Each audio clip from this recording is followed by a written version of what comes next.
Hi hello నమస్తే welcome to our channel నేను మీ అని నేను మీ వంశీ. బిగ్ బాస్ లో ఈ వారం ఏం జరగనుంది ఏదైతే మొన్న నామినేషన్ లో ఎవరు రైటు రాంగు అసలు ఈ గేమ్ ఎవరు విన్ అయ్యే ఛాన్సెస్ ఉన్నాయి ఈ అంశాల మీద మొత్తం అయితే మాట్లాడదాము. వంశీ చెప్పు వంశీ, మొన్న సోమవారం ఏదైతే నామినేషన్ జరిగిన ప్రక్రియ మనం చూస్తే అసలు ఎవరిది రాంగ్ అనుకుంటున్నావు, ఎవరిది రైట్ అనుకుంటా ఉన్నావు, నీ పాయింట్ ఆఫ్ ఏం చెప్పదలుచుకున్నావు? అసలు రైట్ రాంగ్ అనేది సెకండరీ అన్న. ఇప్పుడు దీంట్లో ఒక పోర్ట్రేట్ జరుగుతుంది ఫస్ట్. పోట్రే ఎందుకంటే ఒక మనిషిని ఇప్పుడు గౌతమ్ ఉన్నాడు, గౌతమే తీసుకుందాం మనం. గౌతమ్ నార్మల్ గా మాట్లాడుకున్న కెమెరా ఎటు కెమెరా అంటే వెళ్ళిపోతారు మనోడు. అదే తను చెప్పుకున్నాడు కదా, నాకు కెమెరా ఇప్పుడు మనుషులతోని ఏం చెప్పినా గానీ ఇది తప్పు తప్పు అని వాళ్ళు చెప్పినప్పుడు ఆయన ఏం చేస్తుండు, ప్రజలకి తెలియాలి కాబట్టి ఆయన కెమెరా ముంగడి ఆయన నామినేషన్ ప్రక్రియలో కెమెరా ఎలా మాట్లాడుతూ కెమెరా నామినేషన్ చేస్తాను నన్ను నామినేషన్ చేస్తున్నాను నార్మల్ గా. అది గౌతమ్ నేను నిఖిల్ అనుకున్నా, నువ్వు నన్ను డైరెక్ట్ ఫేస్ టు ఫేస్ మాట్లాడాలి కదా. నువ్వు కెమెరా చూస్తే నాకేమర్థం అవుతుంది? అవును అవును వంశీ, నువ్వు క్వశ్చన్ ఎలా ఉంటుంది అంటే ఇప్పుడు నేను డిఫెన్స్ కూడా చేసుకోవాలి కదా అనిపిస్తుంది కదా. గౌతమ్ ప్రతిసారి డిఫెండ్ కరెక్ట్ చేసుకుంటుండు, గౌతమ్ చేసుకుంటుండు. కాకుంటే ఏమైందంటే గౌతమ్ కొన్ని విషయాలనే కెమెరా షేర్ చేస్తుండ్రు, ఆ కెమెరా షేర్ చేసుకున్న పాయింట్లను తీసుకొచ్చి నామినేషన్ లో వేస్తున్న దాఖలాలు కనబడుతున్నాయి. ఆయన నామినేషన్ వేసేటప్పుడు కాదు పోయింది, ఏదైతే నామినేషన్ తర్వాత ఆయన చెప్పుకోవాల్సిన పాయింట్స్ ఎక్కడికి వెళ్ళినా గానీ ఈ రోజు ఫ్రెండ్ గా ఉన్న వ్యక్తి రేపు అతను వచ్చి మరి ఎన్నుపోటు ఓడుస్తుంటే మరి ఆయన ఏం చేయలేక కెమెరా చెప్పుకుంటున్నా. అంత ఎవరు పొడిచారు చెప్పు ఒకసారి. ప్రతి ఒక్కరు చేస్తారు పాపం, ఆయనకి అంత దెబ్బ తాకినా కూడా తన గౌతమ్ కి తన సింపతి గేమ్ ఆడట్లేదు ఎక్కడ. కానీ కొంతమంది ఉన్నారు, ఇక్కడ క్లియర్ కట్ గా కనబడతా ఉంది. మన నామినేషన్ అవుతుంటేనే అది రెడ్ ఏదైతే వచ్చి పడుతా ఉందో దానికి అమ్మమ్మ కళ్ళలో పండిని ఇట్లా తుడుచుకుంటున్న వాళ్ళు కూడా ఉన్నారు. ఆయనకి కంటికి అంత పెద్ద దెబ్బ తాకినా కానీ సింపతి గేమ్ ఎక్కడ ఆడట్లేదు. సింపతి గేమ్ మీరు అన్నారు కాబట్టి నేను చెప్తే పాయింట్ వచ్చిందంటే, మీరు గమనిస్తున్నట్లయితే ఫ్రెండ్స్ నేనైతే మస్తు కరెక్ట్ చూస్తున్నా. నామినేషన్ ప్రక్రియలో ఫస్ట్ గౌతమ్ దగ్గర రెడ్ టవల్ లేదు. అంటే రెడ్ టవల్ ఎందుకు పెట్టుకున్నాడు, పవన్ కళ్యాణ్ ఓకే ఒక వైప్ కోసం పెట్టుకున్నారు, గుడ్, ఎవరిష్టం వాళ్ళు. కానీ ఫస్ట్ నామినేషన్ ప్రక్రియ వాళ్ళకి తెలుసు జరుగుతుందని, ఫస్ట్ టవల్ లేదు. మనోడి మీద నామినేషన్ ప్రక్రియ వస్తుంటే రెండోసారి మనకి అంటే ఒకటి 10 నిమిషాలు గ్యాప్ ఇస్తారు కదా, నాగార్జున చిటికలో వచ్చేస్తాను. ఆ టైంలో చిటికలో మన దగ్గర టవల్ వచ్చేసి ఎందుకు తీసుకొచ్చా టవల్? ఆ గౌతమ్ అనే వ్యక్తిని అందరూ టార్గెట్ చేస్తా ఉన్నారు. గ్రూప్ గేమ్ ఆడే సభ్యులు ఎవరైతే ఉన్నారో వాళ్ళు టార్గెట్ చేస్తున్నారు కనుక ఆయనకు అర్థమైపోయింది. అప్పటికి ఒక నామినేషన్ అయిపోయింది, రెండో నామినేషన్ అయిపోయింది, మూడో నామినేషన్ కూడా తనకు పడుతుంది అని కూడా ఆయన క్లియర్ కట్ అర్థమైంది. కాబట్టి ఇక ఆయన తెచ్చుకున్నాడు, తుడుచుకోవడానికి తెచ్చుకున్నాడు. అక్కడ ఏం జరుగుతా ఉంది, టవల్స్ పెడతారు స్వామి. ఆ పెట్టినప్పుడు కూడా ఆయన మేనరిజం అది. నువ్వు అది పవన్ కళ్యాణ్ అంటే ఫస్ట్ నుంచి ఉండాలి, అది పవన్ కళ్యాణ్ బేస్ కోసం తీసుకున్నాడు స్వామి. పవన్ కళ్యాణ్ కోసం నువ్వెట్లా పవన్ కళ్యాణ్ ఫ్యాన్స్ యూజ్ చేసుకున్నాడు. నువ్వెట్లా చెప్తావు? గౌతమ్ పవన్ కళ్యాణ్ ఫ్యాన్ యూజ్ చేసుకున్నాడు గౌతమ్ బరాబర్. మీకేమనిపిస్తుంది ఖచ్చితంగా కామెంట్ చేయండి. అది ఖచ్చితంగా చెప్తున్నా నేను. అది నువ్వెట్లా చెప్తావు? పవన్ కళ్యాణ్ ఫ్యాన్ కు గౌతమ్ కి ఏం సంబంధము? అది కట్టుకున్నా పవన్ కళ్యాణ్ ఫ్యాన్స్ లేకపోతే గౌతమ్ ఇన్ని రోజులు ఉండేవాడు కాదు హౌస్ లో బరాబర్. నేను చెప్తాను అది నువ్వు దానికి ఎట్లా లింకప్ చేస్తున్నావు అంటున్నా నేను. లింకప్ ఉంటది భయ్యా, అక్కడ ఒకసారి కామెంట్స్ కానీ ఇవన్నీ చదువు. అంటే రెడ్ కలర్ కన్ను కప్పుకున్న మొత్తం పవన్ కళ్యాణ్ ఫ్యాన్సా బరాబర్? ఎట్లా అంటే మొన్న సదర్ పండుగ అయింది, మొత్తం రెడ్ అవి సంబంధించి కట్టుకుంది నేను, మరి దాన్ని కూడా లింకప్ చేస్తావా? ఇదేంటి, ఇది హౌస్ లో ఒక మనం ఓటింగ్ వేయాలంటే మనం తెలిసి ఉండాలి, లేదా మనకు ఒక ఫ్యాన్ అయి ఉండాలి, మనం ఒక విధంగా ఉండాలి. ఓకే, దాన్ని బట్టి చూస్తే పవన్ కళ్యాణ్ ఫ్యాన్స్ దాన్ని కూడా చెప్తాడు వాడు ఎట్లా. కానీ ఓజీ అదైతే ఉందో ఓజీ వాళ్ళంతా రాయల్ ని అయితే కొద్దిగా టార్గెట్ చేసినట్టు ఫస్ట్ కంచెలు కనబడుతుందా కనబడట్లేదా? కనిపిస్తుంది. ఓకే, వాళ్ళ గ్రూప్ గేమ్ నేను చెప్తానా, ఇప్పుడు ఫస్ట్ వచ్చింది వీక్ వీళ్ళన్న, ఫస్ట్ నుంచి ఉంది వీళ్ళు. వీళ్ళకి ఎలా అనిపించింది అంటే, ఇప్పుడు ఫస్ట్ నుంచి మన ఇద్దరం ఉన్నాం అనుకో, మన ఇద్దరికి సపోర్ట్ చేయాలనిపిస్తుంది. వైట్ కార్డ్ వచ్చి మధ్యలో వచ్చి వాళ్ళు కప్పు కొట్టుకోకపోతే ఫస్ట్ ఉన్న వాళ్ళు పిచ్చోళ్ళ. అవు గేమ్ అంటేనే అది కదా. నువ్వు ఎవరొచ్చి ఇప్పుడు మధ్యలో కాదు, ఈ రోజు కూడా ఒక ఏదైతే వైల్డ్ కార్డ్ వచ్చినా గానీ వీళ్ళు కొట్లాడి చేయాలి. బిగ్ బాస్ గేమ్ అంటే అంతే. వైల్డ్ కార్డ్ గత రోజు ఉన్నా కాబట్టి ఇంకా నీకు చాలా ఏంటంటే ప్రేక్షకులకు నీకు అనుబంధం ఎక్కువ ఉంటుంది. ఎందుకంటే నువ్వు చాలా రోజులు ఉంటావు కాబట్టి నీకు ఓట్ బ్యాంకింగ్ ఎక్కువ ఉంటుంది. మధ్యలో వచ్చిన వాళ్ళకి ఓట్ బ్యాంకింగ్ తక్కువ ఉంది. కానీ గత సీజన్ లో ఏదైతే ఉన్న వాళ్ళు కూడా తొందరగా ఎలిమినేట్ అయిపోయిన వాళ్ళని కూడా చూసాము. కానీ ఇలాంటి నేపథ్యంలో నువ్వు ఇప్పటికే నామినేషన్ చేసుకుంటే ఇలా ఇబ్బంది పెట్టడం ఎంతవరకు కరెక్ట్? సరే అన్న, నువ్వు అన్నట్టు గ్రూప్ గేమ్ అని వాళ్ళు అన్నావు. నబిల్ ది గ్రూప్ గేమా? నబిల్ నబిల్ మధ్య మధ్యలో ఇప్పుడు నేను నిజంగా ఏమనుకున్నా అంటే నబిల్ గురించి నువ్వు అడిగిన కాబట్టి నేను చెప్తున్నా.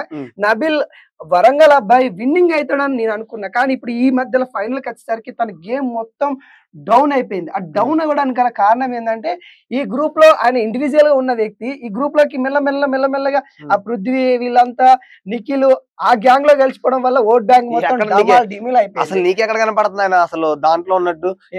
ఇప్పుడు దానికి వైల్డ్ కార్డ్ షీట్ ఒకటి వచ్చింది అనమాట. అవినాష్ ని కాపాడాడు. అవినాష్ ఎవరు గ్రూప్? వీళ్ళ గ్రూప్ కాదు కదా. మెల్లమెల్లగా నబీలు ఏదైతే తను ఒంటరిగా ఉన్న వ్యక్తి ఇండివిజువల్ గా ఉన్న ప్లేయర్ తను మస్తు ఆడుతుండే. ఒకప్పుడు ఏమో ప్రేయర్ మీద నామినేషన్ లో వాళ్ళిద్దరి అబ్బాబ్బా చూడనికి మొత్తం ఇట్లుంటుండే. కానీ ఇప్పుడు చూసుకుంటే ఇప్పటికి నిన్న గౌతమ్ మీద కూడా అరిచిండు. కానీ ఏదన్నా కరెక్ట్ పాయింట్ అనిపిస్తుంది నాకు అనిపిస్తుంది. ఏడనిపిస్తుంది ఇప్పుడు గౌతమ్ తో నబీల్ ఎలా ఉన్నాడు? చాలా క్లారిటీగా మంచిగా ఎలా ఉన్నది. బయట నుంచి వచ్చిన ఎక్స్ కంటెస్టెంట్లు మన నామినేషన్ ప్రక్రియలో చెప్పినప్పుడు తన అసలు నబీల్ నాతో ఎలా ఉన్నాడు ఫస్ట్ అని గౌతమ్ ఆలోచించాలి. ఎవడో బయట నుంచి వచ్చిన వాళ్ళు చూసి ఇప్పుడు బయట ఎలా పోర్ట్రే అయితే ఉంటదన్న. నీ ఫ్రెండ్ ఏంటో నీకు తెలుసు కాబట్టి అంటే బయట వాళ్ళు చెప్తే నమ్మేస్తావు. అది క్లారిటీ ఇచ్చుకోవాల్సిన బాధ్యత నబీల్ చెప్పాడు. నామినేషన్ అయిపోయిన తర్వాత ఎక్స్ కంటెస్టెంట్ వెళ్ళిపోయిన తర్వాత అని అలా ఏం చెప్పలేదు, చెయ్యలేదు. నువ్వు చూసావు కదా అని అంటే నిన్న నామినేషన్ లో నువ్వు అన్ఫేర్ ఆడుతున్నావు, నువ్వు జెన్యూన్ కాదని ఎలా చెప్తున్నావు? నీతో అన్ని రోజులు నువ్వే చెప్పిండు, గౌతమే చెప్పాడు అనమాట. నువ్వే గౌతమ్ అనుకో, నేను నబీల్ అనుకుందాం. అంటే తను ఎలా చెప్పాడంటే నేను కరెక్ట్ గా ఉన్నా అని చెప్తున్నాడు నబీల్. తనేం చెప్తున్నాడు? నువ్వు కరెక్ట్ లేవు అంటున్నాడు. గౌతమ్ ఏం చెప్పి నువ్వు జెన్యూన్ పర్సన్ ఫస్ట్ లో చెప్పాడు. నీకు తెలుసు కదా జెన్యూన్ పర్సన్, నువ్వు కనపడ నీకు ఆ మాత్రం సెన్స్ ఉంది కదా. నేనేమంటున్నా అంటే నబీల్ జెన్యూన్ కాదు అంటే ఏదైతే ఆయన అన్న వ్యాఖ్యలు ఏవైతే ఉన్నాయో గౌతమ్ అవి కొన్ని తప్పు దొర్లినాయి. గౌతమ్ కూడా కొన్ని వ్యాఖ్యలు చేయడం కరెక్ట్ కాదు. కానీ తను ఏదైతే పాయింట్ ఆఫ్ తీసుకొని వచ్చి ఆయన పాయింట్ ఆఫ్ కాదు అది. అదేంటంటే అదేదో వేరే ఒక ఇన్సిడెంట్స్ లో చెప్పిన విషయాన్ని తీసుకొని వచ్చేసి ఈడ పాయింట్ అని చేసి సిల్లీ అని వేరే వాళ్ళు నామినేషన్ చేస్తానేమో ఈయనేమో ఈ పాయింట్ కే నామినేషన్ చేస్తారా, ఈ పాయింట్ కే నామినేషన్ చేస్తారా అని ఓ అంటాడు. ఆయన చేసిన నామినేషన్ పాయింట్ ఏంది? అది మా ఏదైతే వీళ్ళు వచ్చిన తర్వాత రాయల్ వెళ్ళకూడదని వాళ్ళు అనుకున్నారు, గేమ్ పరంగా అనుకున్నారు. వాస్తవాలు క్లియర్ కట్ గా చెప్పే ప్రయత్నం చేయాలి. అది నువ్వు చెప్పకుండా అది వాళ్ళ స్ట్రాటజీ కదన్నా. ఇప్పుడు వాళ్ళు అప్పుడే వచ్చారు, ఆ వీక్ వచ్చారు, ఆ పాత గ్రూప్ తో అనుకుంటారు. వెనకెందుకు ఎక్స్ప్లెయిన్ చేయలేదు చెప్పకూడదు. అది నువ్వు చెప్తే గేమ్ ప్లే ఎలా అవుతుంది, నీకు ఎలా అవుతుంది అన్ని చెప్పేసుకుంటే నువ్వు స్ట్రాంగ్ ఎలా ఉంటావు. ఒక ప్లేయర్ ఈయన టాప్ 5 కి ఇలా వచ్చిండు అని అనుకోవడం కరెక్టా? అంటే ఎలా ఈయన కోటింగ్ ఎట్లా పడుతుందని చెప్పేది జడ్జిమెంట్ చేయడానికి నువ్వే. అది నా జడ్జిమెంట్ బ్రో, జడ్జిమెంట్ కాదు. గౌతమ్ ఎలా ఆడుతున్నాడు స్కిల్స్ నేర్చుకున్నారు, గౌతమ్ దగ్గర నుంచి నేర్చుకున్నారు అనుకోవచ్చు కదా. గౌతమ్ అసలు మొన్న వెళ్ళిపోవాల్సినోడు ఇప్పుడు మణికంఠ ప్లేస్ లో, మణికంఠ రోజు వెళ్ళిపోతే గౌతమ్ ఇప్పటికి బయట ఉండేవాడు. 4-5 వీక్స్ సెకండ్ ఛాన్స్ ఖచ్చితంగా ఇస్తుంది. అదే గౌతమ్ కి ఇచ్చింది కాబట్టి నేను ప్రూవ్ చేసుకుంటా ఉన్నాడు. అవును కరెక్టే. అదే నబీల్ కూడా అంటున్నాడు ఎలా వస్తుంది అసలు ఇంత ఓటింగ్ మనోడు ఎలా ఆడుతున్నాడు, ఏం స్ట్రాటజీ ప్లే చేసుకున్నాడు ఒక థింక్ చేస్తున్నాడు. నేను కూడా అలా ఆడొచ్చేమో ఒక ఇన్స్పిరేషన్ తీసి అనుకోవచ్చు కదా. నబీల్ నీతో ఎన్ని రోజులు వచ్చిన కానీ ఇన్ని రోజులు ఎలా ఉన్నాడు? ఎక్స్‌పెక్టేషన్ చెప్పిన మాటకి నువ్వు అంత ఇష్యూ చేసేంత అవసరం లేదు. అది ఎప్పుడో వైల్డ్ కార్డ్ ఎంట్రీ వచ్చినప్పుడు జరగాల్సిన విషయం అనుకుంటారు బ్రో. ఇప్పుడు నేనున్న కొత్తగా నువ్వేమనుకుంటావు? కొత్తగా వచ్చినట్టు గెలవడం ఏంటి, అసలు మనమే గెలవాలి, మన పాత టీం గెలవాలి నువ్వు నేను అనుకుంటావు. అది ఏం లేదు కదా. బిగ్ బాస్ అయినా హౌస్ అనేది ఎవరైనా గెలవచ్చు, ఎవరైనా కావచ్చు. అక్కడ ఈయన నువ్వు నబీలే గెలవాలి లేకుంటే నిఖిలే గెలవాలి అనేది ఎవరు లేరు. వీళ్ళ దాంట్లో ఇవి ఏంటంటే ఇప్పుడు ఈ చూసుకున్నట్లయితే మొత్తానికి కొంత గందరగోళం కనిపించినప్పటికీ కూడా నాకైతే కొంతవరకు అయితే నబీల్ అన్ఫేర్, ఈ నిఖిల్ కూడా అన్ఫేర్, కొంత గౌతమ్ కూడా అన్ఫేర్ గా చేసినప్పటికి కూడా కానీ ఆయన మీద మూకుముడిగా కొంతవరకు అయితే అంటే మొత్తం నామినేషన్ అయితే జరిగింది. అదేవిధంగా విష్ణుప్రియ నీకు ఎక్కడన్నా గేమ్ ఆడుతుందా? తన గేమ్ అయితే విష్ణుప్రియ అయితే చాలా డల్ అయిపోయింది. విష్ణుప్రియ కానీ చెప్పొచ్చు, ఎందుకంటే విష్ణుప్రియ లవ్ ట్రాక్ చెప్పడం కూడా జరిగింది. మన వచ్చిన వాళ్ళు కూడా చెప్పారు నువ్వు లవ్ ట్రాక్ వదిలేస్తే ఉండగలుగుతావు టాప్ 5 లో, లేకపోతే కష్టమే అని చాలా మంది చెప్తున్నారు. బట్ కానీ తను ఏదైనా జెన్యూన్ అబ్బా. నువ్వు నీ దృష్ట్యా టాప్ 5 ఎవరు ఉంటారు అనుకుంటున్నావు? టాప్ 5 వచ్చేసి నబీల్ భాయ్, గౌతమ్, నిఖిల్, తర్వాత అవినాష్, టెస్టీ తేజ అనుకుంటున్నాను నేనైతే. వీళ్ళు 5 అనుకున్నా. ఇవాళ చూసినట్టు ఇలా ప్రోమో వచ్చింది కదా 1 hour బ్యాక్. 4 అంటే 4వ సీజన్ లో అఖిల్ అను హరిక వస్తారనమాట.